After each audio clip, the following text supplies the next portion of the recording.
Break के बाद आप सभी का बहुत स्वागत है सी न्यूज भारत में। नमस्कार, मैं हूं रत्ना। खबर राजधानी लखनऊ से है, जहां 81 दिवसीय गविष्ठ गौड़छात्र धर्मयुद्ध लेकर लखनऊ के आशियाना स्थित आस्था कृष्ण धाम पहुंचे ज्योतिष पीठाधीश्वर जगत गुरु शंकराचार्य स्वामी श्री अविमुक्तेश्वरानंद सरस्वती ने गौरक्षा मुद्दे पर यूपी सरकार पर तीखा हमला बोला। आस्था कृष्ण धाम पहुंचे शंकराचार्य का एडवोकेट संतोष त्रिपाठी ने बड़ी संख्या में अधिवक्ताओं के साथ जोरदार स्वागत किया। आइए देखते हैं हमारे संवाददाता उमेश विश्वकर्मा की रिपोर्ट। भव्य स्वागत के बीच शंकराचार्य अविमुक्तेश्वरानंद स्वामी ने कहा, केवल धर्म की जय पर्याप्त नहीं, अधर्म का नाश दूसरा आधार है। कीचड़ भरे आंगन पर रंगोली नहीं बनती, पहले झाड़ू लगाना पड़ता है। गाय को कसौटी बताते हुए शंकराचार्य गरजे और कहा कि जो गाय को माता कहे वो धर्म के पक्ष में, जो पशु कहे वो अधर्म के पक्ष में। गाय को पशु अंग्रेजों ने कहा था, जो आज भी पशु कहे वो हिंदू नहीं मलिच्छ है। ये गेरुआ पहनने वाली सरकार गौ माता का अपमान कर रही है। उन्होंने सरकार को अधार्मिक करार देते हुए कहा कि सूची में पशु लिखकर अपमान, जमीन पर दुर्दशा, फिर भी गाय के नाम पर वोट लेते हैं। मेजबानों को नोटिस और बुलडोजर की धमकी दी जा रही है, पर हम डरने वाले नहीं। मुख्यमंत्री नाथ संप्रदाय से आकर भी गुरु परंपरा की मर्यादा नहीं रख पा रहे। शंकराचार्य ने अल्टीमेटम दिया, जैसे अंग्रेजों से कहा था भारत छोड़ो, वैसे ही अब कहेंगे गौ माता के अपराधियों गद्दी छोड़ो। या तो गाय को माता कहो, राज्य माता का दर्जा दो, पशु सूची से हटाओ या गद्दी से उतरकर इतिहास में समा जाओ। उन्होंने कहा कि 3 मई से गोरखपुर से शुरू यात्रा 300 से अधिक विधानसभा पार कर चुकी है। 80% से ज्यादा प्रदेश कवर हो चुका है। जनता ने वैदिक मंत्र अहन वृंत्र गवष्ठ के साथ गौरक्षा का संकल्प लिया है। शंकराचार्य ने 2 टूक कहा, हनुमान की तरह काम पूरा हुए बिना विश्राम नहीं। जब तक गाय पशु सूची में है, अभियान चलेगा। उन्होंने बताया कि 24 जुलाई को लखनऊ में 2,18,700 धर्म सैनिकों की औक्षाणी सेना के साथ अगले चरण की घोषणा होगी। ये जनाकांक्षा के विरुद्ध सरकार ज्यादा नहीं चलेगी।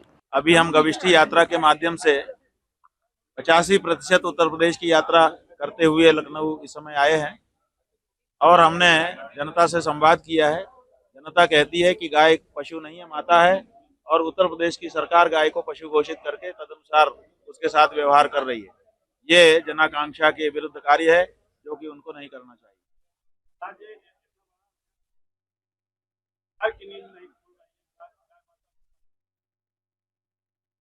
हाँ, ऐसा है कि नींद गहरी है हमारे अभियान से।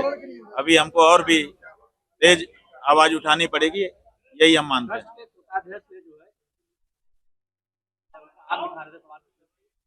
इस्तीफा दे दिया, आप कब इस्तीफा देंगे? ऐसा है कि ये तो आपका कैमरा चालू था, तो आपने देख लिया वो किस तरह से आईडी को दबा देते हैं नीचे और किस तरह से आंखें तरेर करके संवाददाता को देखते हैं। अगर आप थोड़ी देर, उस दृश्य को हमने भी देखा, आप थोड़ी देर देखे तो उनकी आंखों से ज्वाला निकल रही है और इतना गुस्सा है कि तेरी ये हिम्मत, तूने ये मुझसे सवाल पूछ लिया। बताइए, आखिर आप कोषाध्यक्ष हो, आपको जवाब देने में क्या दिक्कत है? उन्होंने एक सवाल ही तो पूछा था कि ये भाई आपकी नैतिकता इस बारे में आपको क्या कहती है, आपकी अंतरात्मा क्या कहती है, तो आपको बता देना चाहिए था कि मेरे को ये कहती है। लेकिन आप जो है आवाज दबाने की कोशिश, असल में कैमरा चालू था तो दिख गया, लेकिन ऐसा ही सब चैनलों के साथ हो रहा है, सबको दबाया जा रहा है और आपका कैमरा चूंकि चालू था तो आप वो आईडी दबाते हुए दिख गए और जगह दिख नहीं रहे हैं। लेकिन मीडिया को दबाने का ये क्रम बहुत लंबे समय से चल रहा है और मीडिया बेचारी दबी छिपी किसी तरह से जितना उससे हो पा रहा है उतनी आवाज जनता की उठा रही है। कोषाध्यक्ष पहला जिम्मेदार है। अगर कोष में गड़बड़ी हुई तो पहला जिम्मेदार कोषाध्यक्ष ही होता है।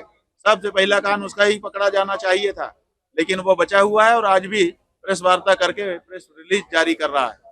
ये कितनी गजब की बात है।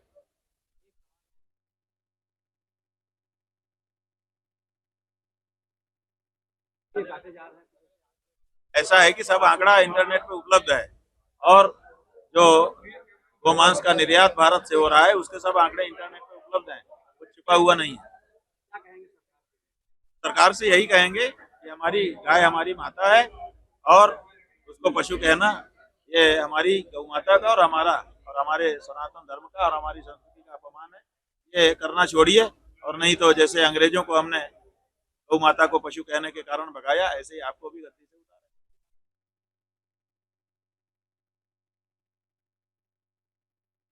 क्या मानते हैं बात यह है कि संतुष्ट होने की क्या बात है। हम तो देख रहे हैं कि पुलिस सिपाही का बच्चे जैसा खेल खेलते थे वैसे ही हो रहा है। वही चोर हैं और वही पुलिस हैं। बताइए, केंद्र सरकार ही ट्रस्ट बनाती है और राज्य सरकार ही एसआईटी बनाती है और दोनों सरकारें एक है। अब वही वही ट्रस्ट बनाए और वो चोरी करे और वही एसआईटी बना के जांच करें, तो वही पुलिस वही चोर, ये कैसे चलेगा? माना जाए? ये माना जाए, ऐसी बात करते हैं। जब ट्रस्ट का कोषाध्यक्ष कह चुका कि चोरी हुई है, जब निर्माण समिति के प्रमुख नृपेंद्र मिश्रा कह चुके कि डकैती हुई है, जब एसआईटी जो बनी है उसने अपनी अंतरिम रिपोर्ट में सारा चिट्ठा खोल करके रख दिया, उसके बाद आप कह रहे हैं माना जाए? जो बातें घटित हो चुकी हैं अब तो इतिहास का विषय है। इतिहास में ऐसा नहीं होता कि माना जाए कि ना माना जाए, वो तो जो है सो है। बताइए, न केवल ये चोरी का सवाल है, चोरी तो जो हुई सो हुई, ये तो पूरे देश की जनता से सच्चाई को छुपाने का भी मामला है। 5 तारीख को जब 80 लाख रुपया चोरी का बरामद हो चुका था, तो 7 तारीख को चंपत राय नाम के व्यक्ति ने पूरे मीडिया के सामने आकर के ये कैसे कहा कि हमारे यहाँ तो ऑडिट चल रही है, ये चलती ही रहती है, रोजमर्रा का हमारा काम है, कुछ भी उल्लेखनीय नहीं हुआ है। इसका मतलब क्या है? इसका मतलब है कि चोरी की गई और चोरी को छुपाने का प्रयास किया गया। चोरी की नहीं, चोरी के छुपाने का प्रयास ये भी वहां पर हो रहा है। और चोरी करना अलग बात है और चोरी का छिपाने का जो प्रयास है ये बड़ा दंड होता है। और मानते हैं का मुखिया है, किसी और को मतलब किसका नाम आप बता रहे हैं? क्या सरकार भी नहीं, ऐसा है कि सरकार ने ही ट्रस्ट बनाया है। बताइए, जब मुकदमा लड़ करके ये फैसला हुआ था कि यहाँ मंदिर बनेगा, तो मुकदमा जो लोग हिंदू समाज की ओर से लड़ रहे थे उनको मंदिर बनाने देना चाहिए था, सरकार को क्यों बीच में आना था? या तो फिर देश के वरिष्ठ धर्माचार्यों को यह मौका देना चाहिए था, लेकिन वो ना दे करके अपने खास खास लोगों को वहां क्यों बैठाया? इसका मतलब कि उनका इरादा ही था, पहले से ही उनकी योजना थी कि यहाँ पे अपने आदमी को सेट करो, उसके बाद फिर वहां से चंदा चुराएंगे। चुरा रहे हैं, केवल चंदा ही नहीं चुरा रहे हैं, केवल चढ़ावा ही नहीं चुरा रहे हैं, वहां की तो हर चीज में गड़बड़ी का लोगों ने प्रमाण उपलब्ध करा दिया है। सार्वजनिक रूप से ये बात आ गई है कि जमीन खरीदी के नाम पे ट्रस्ट के पैसे का दुरुपयोग किया जा रहा है, जो निर्माण कार्य हो रहा है उसमें 40% कमीशन आकर के किया जा रहा है। राजस्थान के एक खान मालिक ने आकर के कह दिया कि हम तो फ्री में खान पत्थर देने को तैयार थे, फ्री में हमारा पत्थर न ले दे करके 4-5 गुने में दूसरी जगह से पत्थर लिया गया। ये सब बातें क्या इशारा करती हैं? वहां हर चीज में लूट मची हुई है।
गौरक्षा के मुद्दे पर शंकराचार्य अविमुक्तेश्वरानंद स्वामी अब आर पार के मूड में हैं और आगामी 24 जुलाई को राजधानी लखनऊ में जन सैलाब के बीच आगे की रणनीति तय करेंगे। गौरक्षा मुद्दे पर सरकार को घेरने के साथ साथ उन्होंने अयोध्या राम मंदिर चंदा चोरी मामले में भी उत्तर प्रदेश सरकार को कटघरे में खड़ा किया है। फिलहाल इस खबर से जुड़ी हर अपडेट को लेकर फिर मिलेंगे, तब तक देखते रहिए सी न्यूज़ भारत। हर खबर आपके साथ, आपके हाथ।